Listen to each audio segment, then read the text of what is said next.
이제 2절에 보면 원수들이 너희에 대해서 옛적 높은 곳이 우리의 기업이 되었도다. 옛적 높은 곳은 하나님이 아브라함에게 주신 땅, 가나안 땅을 이해합니다. 그 땅을 오랫동안 노렸는데 그곳이 우리의 것이다. 우리가 가질 수 없는 높은 곳에 있었던 것이 우리의 것이 되었다. 그래서 나라가 망한 후에 적들이 그 땅을 차지하고 6절에 5절에 보면은 심히 즐거워하는 마음, 멸시하는 심령, 굉장히 좋아하고 또 그 땅에 살던 이스라엘을 멸시했다는 거죠. 멸시했다. 근데 하나님께서 그걸 뭐라 그랬습니까? 내 땅을 빼앗아 노략하여 자기 소유를 삼았다. 내 땅이라는 거죠. 그 이스라엘 땅이 아니라 내 땅이라는 것이. 하나님의 백성들이 사는 땅은 하나님의 땅이라는 거죠. 하나님의 땅, 하나님의 것이라. 우리 교회 공동체도 하나님의 것이라 거죠. 하나님의 것이다. 결국 그 땅을 빼앗고 멸시하고 이렇게 하면 하나님을 멸시하는 것이 되어버립니다. 그래서 6절에 보면은 하나님이 내가 질투와 분노로 말했다니 이는 너희가 이방의 수치를 당하였다. 이방의 수치를 당했다. 이방인들로부터 부끄러움을 당했다는 거죠.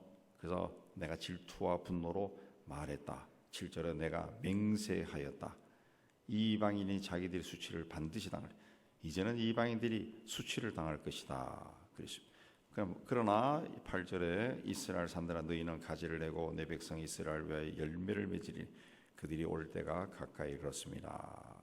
내가 돌이켜 너희와 함께 할 것이다. 이방인들에게는 수치를 당할 때가 곧 온다는 거예요. 근데 이걸 예언할 때가 이 에스겔이 포로 생활할 때 나라가 망하고 바벨론 포로로 되어서 한 20년 지났을 때니까 앞으로도 50년이 지나서 돌아오는 겁니다. 근데 그걸 예언을 한 것이에요. 예언을. 그래서 10절에 내가 사람을 너희 위에 많게 할 것이다. 많게 할 것이다.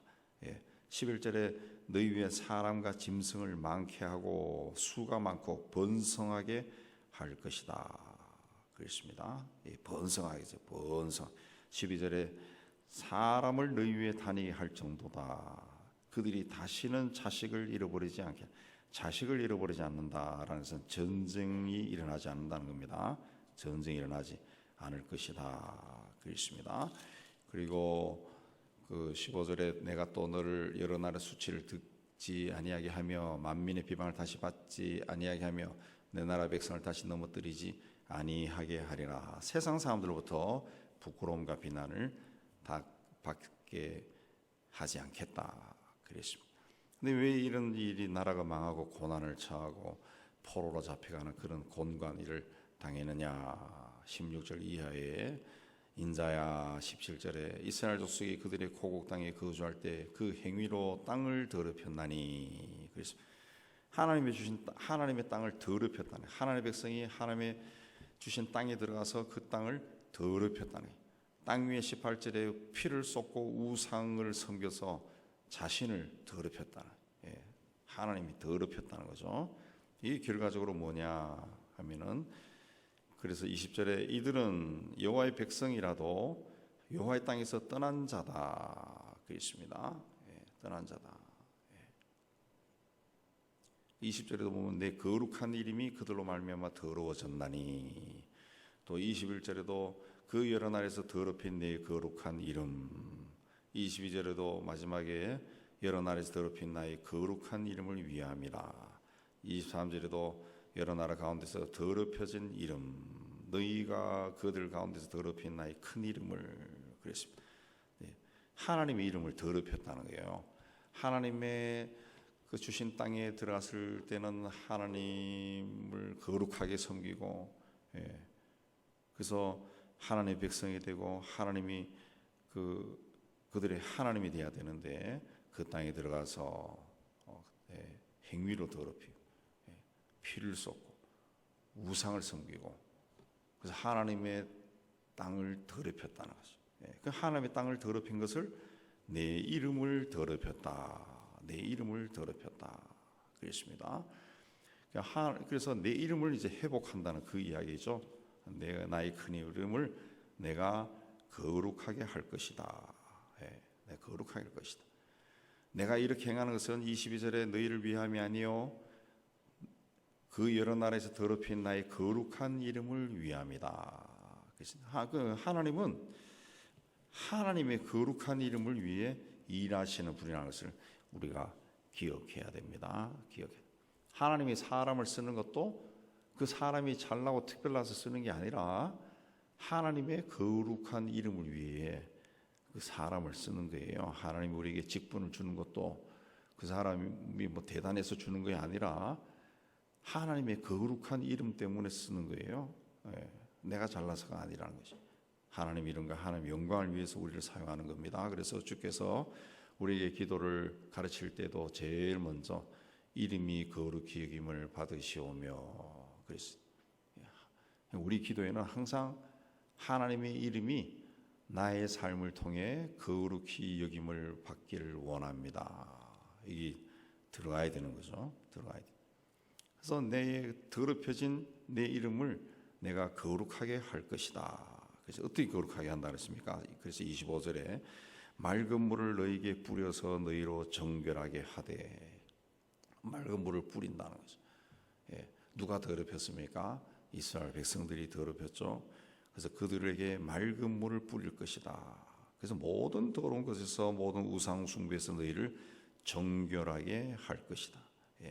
이 물을 뿌린다고 하는 것은 이제 신약에서는 이제 물이 성령이죠. 성령. 그 성령을 부어 주신다는 거죠. 그래서 26절에 새 영을 너희 속에 두고, 사람은 영의 지배를 받는 존재죠.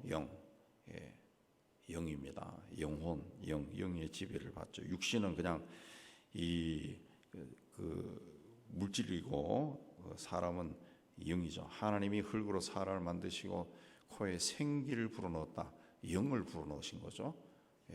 흙으로 만든 것 자체는 움직이지 않고 생각도 못하고 그거지만 영을 불어넣으니까 생각하고 말하고 살아가요. 그러니까 그 영이 어떠하느냐에 따라서 달라지니까, 이전에는 더러운 짓을 하고 우상 숭배도 하고 했지만은 이제 그걸 깨끗하게 씻어서 새 영을 너희 속에 두고 새 마음을 너희에게 주되 그랬습니다.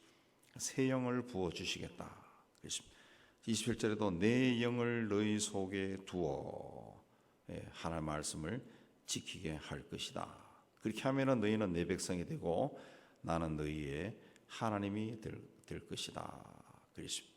새롭게 되는 것은 성령을 통해서만 가능한 겁니다. 또 마음이 부드러워진다라고 하는 것은 하나님 앞에서 완고해지지 않고 고집스럽지 않고, 사람의 마음이 부드러워야 다른 사람이 무슨 말을 해도 그걸 좋게 받아들이고 착하게 해석하고 나가는 말도 부드러워지고 그러죠. 근데 마음이 막 완악하면은, 막 굳어 있으면은 누가 칭찬하는 말도 비꼬는 말로 들린다고. 갑자기 왜 이 사람이 나한테 이렇게 칭찬해? 이 무슨 꿍꿍이 있는 거 아니야? 그거는 이상한 사람들이 있습니다. 마음이 굳어 있으면은 모든 것을 그렇게 본다. 굳어 있으면은. 그래서 새 영이 성령으로 충만해지면은 마음도 부드러워진다는 거죠. 부드러워지니까 좋은 것을 좋게 보고 또 나쁜 것도 하나님의 뜻이 있지 않을까, 그래서 선하게 생각하고, 또 마음에 하나님의 영으로 차면은 하나님의 말씀을 순종하게 되죠. 27절 내 율례를 행하고 내 규례를 지켜 행할지다. 하나님의 말씀을 순종하게 되는 거죠. 마음을 부드럽게 해서 순종하게 되고, 그렇게 되면 하나님의 백성이 되고 하나님은 우리의 하나님이 된다. 그리고 하는 29절 30절에 하는 모든 일들이 이제 물질적으로도 풍성하게 된다. 그렇습니다. 풍성하게 되고, 그리고 31절에 보면은 그때 너희가 너희 악한 길과 너희 좋지 못한 행위를 기억하고, 이제 깨닫는 거죠. 죄를 깨닫는 거죠. 죄를 깨닫는 거죠. 이전에는 죄라고 생각하지 못하고 그냥 즐거움이라는 것이, 즐거움. 인생이 왜 이렇게 즐겁냐? 인생이 왜 이렇게 재밌을까? 실제로 그렇게 말하면서 노는 사람들 많습니다. 너무 즐겁다는 거지. 삶이 너무 즐겁다. 그게 나중에 그 성령으로 충만하게 되면은 이게 죄라는 것을 깨닫는 거죠. 악한 길과 좋지 못한 행위를 기억하고 너희 모든 죄악과 가증한 일로 말미암아 스스로 믿게 보리라. 스스로 믿게 본다. 스스로 내가 그런 일을 행한 것을 막 미워한다는 거죠. 어떻게 내가 그런 일을 했을까? 스스로 더럽게 여기고 막 창피하게 여기고 부끄럽게 여기고 막 그렇게 된다는 거죠. 그 성령을 받으면은 또 성령으로 충만해지면은 이렇게 된다는 거죠. 이렇게 된다. 우리 믿는 사람들도 성령 충만을 구하라는 진행형이거든요. 항상 그 구해야 됩니다. 그렇게 하지 않으면은 믿는 사람들끼리도 그 죄된 일들을 막 하고 말도 함부로 하고 상처 주고 싸우고 사기도 치고 막 그런다. 그래서 이 32절에 내가 이렇게 행함은 너희를 위함이 아닌 줄을 너희가 알리라. 너희를 위한 것이 아니다는 거죠. 하나님을 위해서. 하나님의 하나님의 백성들을 통해 거룩하게 되기 위해서 그렇게 하는 겁니다. 하나님을 따른다고 하는 하나님의 백성들이 다 그야말로 더러운 짓을 행하고 악한 짓을 행하면은 그 하나님이 뭐가 되겠어요? 그러니까 하나님을 위해서 하나님이 그렇게 하신다는 거죠. 하나님이 그렇게 하신다. 그렇게 해서 모든 33절에 죄악에서 정결하게 될 때 성읍에 사람들이 거주하게 하고 황폐한 것이 거축되게 할 것이고 황폐해 보이던 땅이 그 경작하는 땅 그거 말이에요. 씨를 뿌리면은 막 푸른 초장이 되고 곡식이 막 풍년이 들고 그런 땅이 될 것이고 그래서 사람들이 아니 이 땅이 황폐했다는데 어떻게 에덴 동산처럼 변했는가? 다 망해버리고 파괴된 성이었는데 성벽이 생기고 주민이 있네. 그렇게 말한다는 거죠. 다 회복된다는 거죠. 또 이방 사람들이 하나님이 그렇게 하셨구나 이렇게 말한다는 거죠. 하나님이 이렇게 하셨다. 하나님은 그런 말을 듣기를 원하시는 분. 그게 하나님께 영광을 돌리는 겁니다. 하나님께 영광 돌린다. 우리 참 우스운 일들 많이 했죠. 그러니까 이 신학적인 바탕이 안 되고 성경적인 그 성경 좀 미안하지만 말씀을 잘 모르는 사람들이 젊은 친구들이 찬양 인도하면서 기분 나면은 하나님께 영광을 하면서 박수 치라 그러고 그 박수 치는 게 하나님께 영광이 아니고 내가 하나님께 영광을 말한다고 하나님께 영광이 돌려지는 게 아니라 하나님께 영광은 사람이 변하는 겁니다. 사람이 변하고 그 황폐했던 곳에 사람들이 살고 황폐했던 땅에 곡식이 자라고 꽃이 피어나고 이 회복되는 거 그걸 보고 하나님이 흐뭇하게 여기는 거지 우리가 박수치고 하나님께 영광을 해서 박수 들이친다 해가서 그게 하나님께 영광이 아니라는 거죠. 하나님께 영광이 아니다. 그래서 이 모든 이방인들이 보더라도 어떻게 저 사람들은 저렇게 살까? 저 교회가 보니까 좀 다르네. 이런 뭔가 은혜가 있네. 사랑이 넘치네. 이런 말이 막 동네에서 막 들려오면은 하나님이 영광을 받는다는 것이 그게 하나님께 영광이다. 하나님이 이렇게 다 치유하고 회복해 주신다 그랬습니다. 그런데 37절을 보면은 그래도 이스라엘 족속이 이같이 자기들에게 이루어지기를 내게 구하여야 할지라. 하나님이 이렇게 한다 그랬습니다. 하나님은 이렇게 하겠다 그랬습니다. 그러나 이스라엘 백성은 하나님이 이렇게 해 주기를 구해야 된다는 거죠. 구해야 된다. 그러니까 기도 없이는 얻지 못한다는 거죠. 하나님은 반드시 치유하고 회복해 주신다 그랬습니다. 중요한 것은 우리가 하나님 앞에 나가야 된다. 가만히 앉아서 하늘에서 뭔가 뚝 떨어지기를 기다려서는 안 된다는 거죠. 하늘 문이 그냥 열리는 게 아니라는 거죠. 내가 열어야 된다. 내가 열어야 돼. 말라기서에도 11조에 대한 축복이 있을 때도 그러잖아요. 예. 우리가 얻은 수입의 11조를 하나님께 바치면 하나님께서 하늘 문을 열고 너희 창고에 빈 곳이 없을 정도로 가득 채워 줄 거다. 그렇죠. 우리가 하는 것은 우리의 수입의 11조를 철저하게 하나님 앞에 바치는 거지. 그거는 그 돈을 바치느냐 안 바치느냐 이 문제가 아니라 하나님을 기억하는 삶을 사느냐 안 사느냐 이겁니다.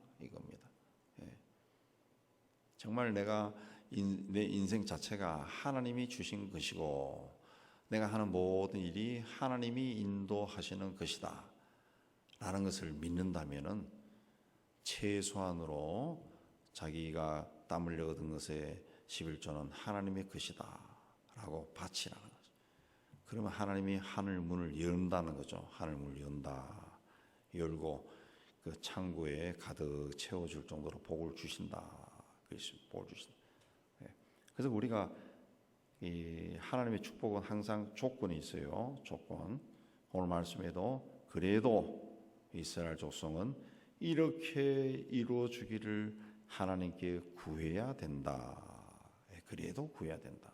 그래서 죄를 깨닫게 될 것이고 황폐해졌던 것들이 회복되고 이런 은혜가 임할 거라는 거죠. 그건 하나님의 약속이고 그 약속이 임하도록 하기 위해서 우리는 구해야 된다. 열심히 구해야 된다. 열심히 기도해. 열심히 기도하고 하나님이 기뻐하는 그 길로 가야 된다는 거죠. 가야 된다. 그러면 내가 그들의 수요를 양떼같이 많게 할 것이다. 제사 드릴 양떼처럼 사람의 때로 채우리라. 여기 38절에 제사 드릴 양떼 그랬습니다. 제사 드릴 양떼. 그러니까 하나님께 제물을 바칠 때에도 제물 바칠 게 있어야 바치죠. 그 많으면 많을수록 바치겠죠. 솔로몬이 1000번의 제물을 바치면 1000번제를 드렸다라고 하는 것은 그만큼 1000번제 드릴 제물이 있어야지. 제물이 없으면 1000번제를 어떻게 드려요? 그러니까 제사 드릴 양떼가 있는 것도 복이라는 거지. 제사 드릴 양떼가 있는 것도 복. 그래서 우리가 이런 것들도 하나님께 구해야 된다는 거죠. 구해야 된다. 하나님께 드릴 예물도 풍성하도록 우리가 기도하고. 그러니까 이런 것들도 이제 성경을 통해서 이제 알고 기도해야 그 기도에 그 능력이 있고 응답이 있는 겁니다. 그저 하나님 나 돈 많이 벌게 해주면은 뭐 그런 기도 있죠. 내가 이 교회에서 11조를 제일 많이 하는 사람 되게 해주세요. 그건 욕심이고요. 욕심. 정말 기도한다 그러면 그런 기도한다면 오늘 말씀처럼 제사 드릴 양떼가 많게 해주세요. 이런 기도가 훨씬 성경에 맞는 기도겠죠. 그래서 그 성서적으로 하는 가장 쉽게 할 수 있는 기도가 주기도문 따라 하는 겁니다. 주기도문 한 문장 한 문장 하고 묵상하면서 거기에 맞는 기도하고 그 습관적으로 잘 하게 되면은 그 세월이 보시면 그 기도가 굉장히 깊어지고 그야말로 주기도문 패턴을 하면은 몇 시간 또 기도가 나오죠. 기도가 나옵니다. 그런 기도를 하면은 그 어느 순간에 하나님의 은혜, 하나님의 능력이 자기에게 막 임하는 것을 체험할 수도 있고 성경적으로 기도해야 돼요. 성경적으로. 자, 우리는 열심히 기도해야 됩니다. 그래도 이스라엘 족속이 이같이 자기들에게 이루어지기를 내게 구하여야 할지라. 이 말씀으로 오늘 또 기도의 자리에 나아가는 여러분 되시기를 주의 이름으로 축복합니다.